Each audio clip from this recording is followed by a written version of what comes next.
Ada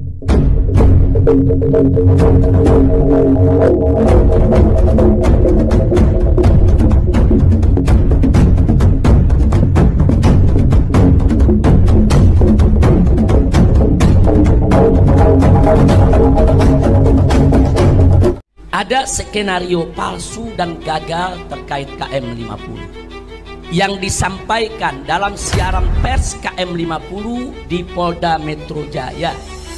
Waktu siaran pers dikatakan ini senjata api asli. Antara pistol yang ditampilkan dalam siaran pers dengan peluru beda. Ini kan lucu, saudara. Pistolnya revolver, tapi peluru yang ditampilkan itu peluru senapan sergap semua. Apa memang FPI punya ilmu? Pistol revolver pakai apa aja bisa. Ngebohong itu kan perlu cerdas juga ya, ikhwan. Besoknya berubah, katanya senjata rakitan. Ada, kita simpen. Itu bukti siaran pers semua kita simpen ya. Hari berikutnya berubah lagi. Ini senjata asli polisi yang dirampas oleh Laskar. Akal sehat bisa terima itu? Saya dapat tamu, ini luar biasa sekali. Seorang patriot, sudah terbukti, nggak omong doang, punya integritas yang luar biasa, kecintaan luar biasa kepada NKRI Indonesia yang kita cintai ini, Bapak Mayor Jenderal Sunarko, Purnawirawan tentu saja sudah selesai. Beliau pernah menjadi beberapa jabatan-jabatan penting di TNI, dan yang tidak bisa dilupakan itu saja adalah beliau mantan Komandan Jenderal Kopassus yang sempat beberapa waktu lalu sempat diproses karena katanya memiliki senjata ilegal dari Aceh. Tapi kita nggak ngomong soal itulah, itu uang beritanya ngobrol juga, itu senjata rusak ya Jenderal ya. Udah nggak bisa, itu cuma dua pucuk atau berapa gitu loh. Satu dan dalam keadaan rusak. Dan rusak. Oke, jadi kita masuk ke soal yang pupus ini. Jenderal, sebelum kita masuk ke petisi yang akan disampaikan oleh TP3, bisa nggak sedikit review bagaimana pandangan Jenderal sebagai seorang pelaku sejarah, sebagai seorang yang punya latar belakang militer, memimpin pasukan dan sebagainya, banyak terjun di medan pertempuran. Bagaimana penjelasan pertama dari polisi, kemudian dari Komnas HAM? Tapi kita lihat dulu penjelasan polisi tentang peristiwa kilometer 50 ini, Jenderal. Gimana? Singkat aja nggak apa-apa. Melihat kasus ini, menurut saya banyak pertanyaan yang membuat kita heran, kalau nggak mau dikatakan nggak masuk akal. Keterangan dari pihak kepolisian pertama oleh Kapolda Metro, bahkan di situ didampingi oleh Pangdam Jaya, menyatakan terjadi baku tembak. Bahkan ditunjukkan juga barang buktinya. Ada senjata revolver, senjata rakitan laras panjang, ada revolver.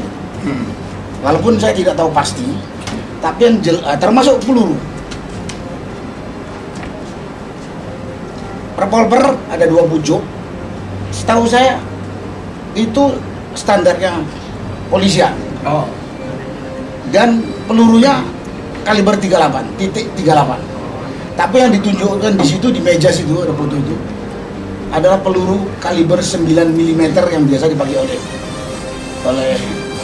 atau standarnya TNI. Kan sudah membingungkan. Pistolnya dengan pelurunya itu enggak match. Kalau itu perlu, kalau senjata itu betul-betul revolver sebenarnya. Sampai saat ini saya tidak tahu ada revolver dengan kaliber 9 mm. Itu udah mengundang pertanyaan. Itu ada pertanyaan ya. Itu hari pertama. Hari kedua kemudian dikatakan bahwa ini korban ini merampas senjata. Itu juga mengundang pertanyaan. Gimana mungkin dia merampas? Karena dari banyak keterangan, termasuk ya keterangannya bersebar di media dengan suara, dengan juga video yang mengatakan bahwa korban itu sampai di rest area kilometer 50 itu 4 orang sudah disuruh Tiara. Yang 2 katanya sudah tidak bergerak. Ya. Kemudian dari situ juga terdengar ada 2 kali, ada masyarakat mengatakan 2 kali tembakan, hanya 2 kali tembak. Ya. Habis itu ini dibawa pergi. Ya. Dibawa dalam tidak satu ada baku mobil. tembak ya. Jadi Tidak ada baku tembak ya. ya, di rest area itu tidak ada karena masyarakat sudah mengatakan tidak ada. Diwawancara. Kemudian itu 4 orang itu dibawa, termasuk yang katanya sudah meninggal. Sorry. Terus Oke. Terus. kalau dia dibawa, dimasukkan dalam satu mobil, di dalam mobil itu mesti juga ada aparat keamanan. Ya. Ya. Ya. Ada hal yang mengundang banyak pertanyaan. Ya. Habib Rizik sendirian saja yang tidak melawan di borgol. Iya. Habib Rizik sendirian dengan senyumannya di borgol. Iya. Masa 4 orang ini yang katanya sudah ada yang ini Assalamualaikum. tidak di borgol. Rusak gambar. Kita lagi rekaman.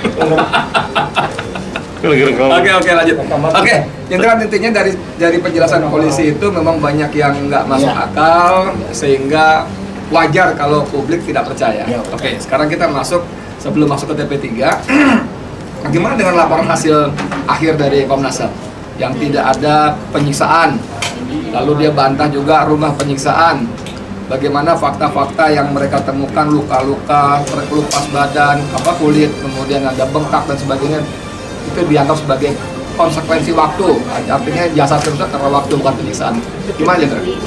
Kalau pemikiran saya nggak masuk akal keterangan Komnas HAM itu, karena foto jenazah sudah kita lihat dari yang lebam, bahkan ada yang bekas tangan di borgol tuh ada jenazah yang kelihatan. Ada ya? Tuh, ada yang, terus ada yang lebam-lebam di tempat lain. Ada lebam. Terus juga undang pertanyaan, ngapain diotopsi? Iya. Semuanya. Apalagi kalau dia melihat aturan harusnya izin keluarga. Iya. Ya kan? Iya. Ini tidak.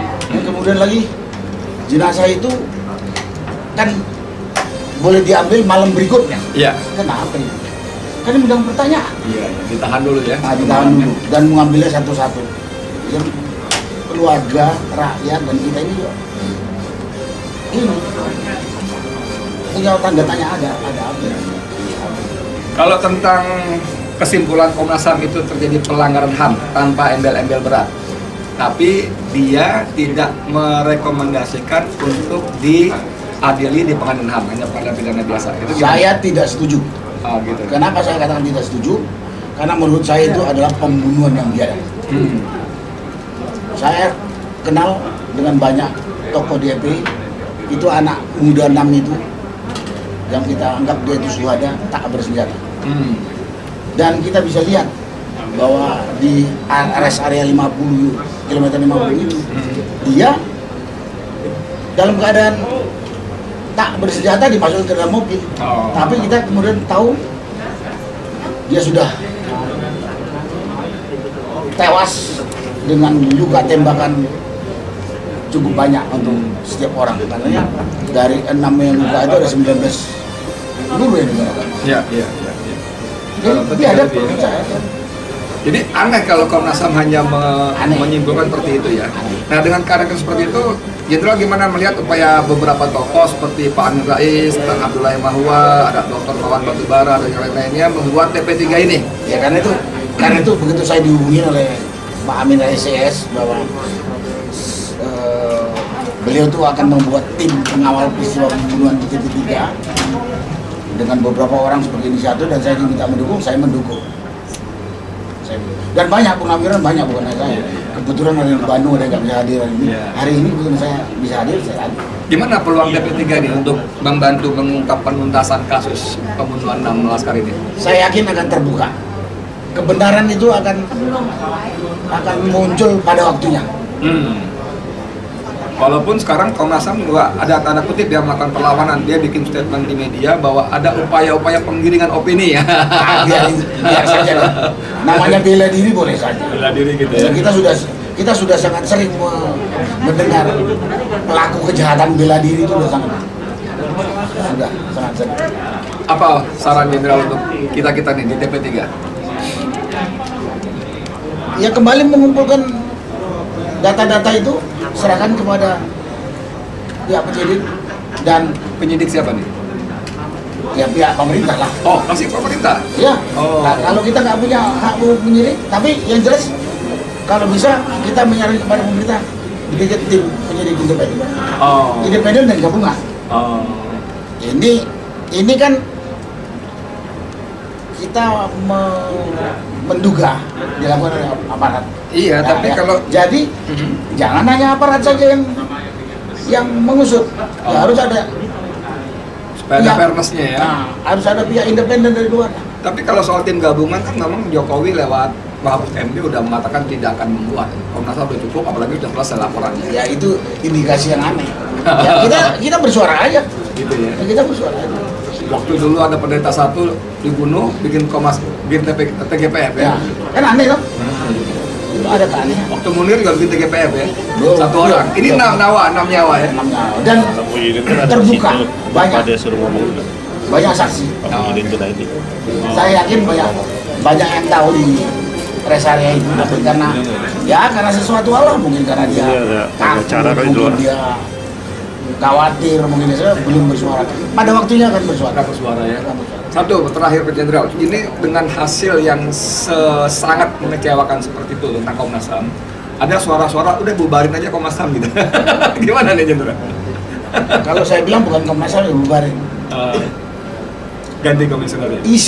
Isi orangnya itu yang diganti dengan orang yang jujur. Komnas HAM itu tetap dibutuhkan ya. Komnas HAM tetap dibutuhkan. Orangnya, operatornya itu yang. Baik Indra, terima kasih banyak waktunya. Alhamdulillah, saudara sekalian, kita baru saja tadi ngobrol dengan Mayor Jenderal Purnawirawan Sunarko, mantan Komandan Jenderal Kopassus yang luar biasa, ceplas-ceplos mungkin ciri-ciri militer begitu yang ngomongnya jebret aja, yang buat kita orang sipil, orang awam agak terkejut-kejut. Tapi itu menarik sekali, bagus sekali, dan terima kasih atas perhatiannya, mudah-mudahan ini bermanfaat, dan jangan lupa like, komen, share, dan subscribe tentu saja Bang Edi Channel untuk maslahatan kita semua. Dari saya sekian, Edi Mulyadi, wassalamualaikum warahmatullahi wabarakatuh. Terima kasih Jenderal.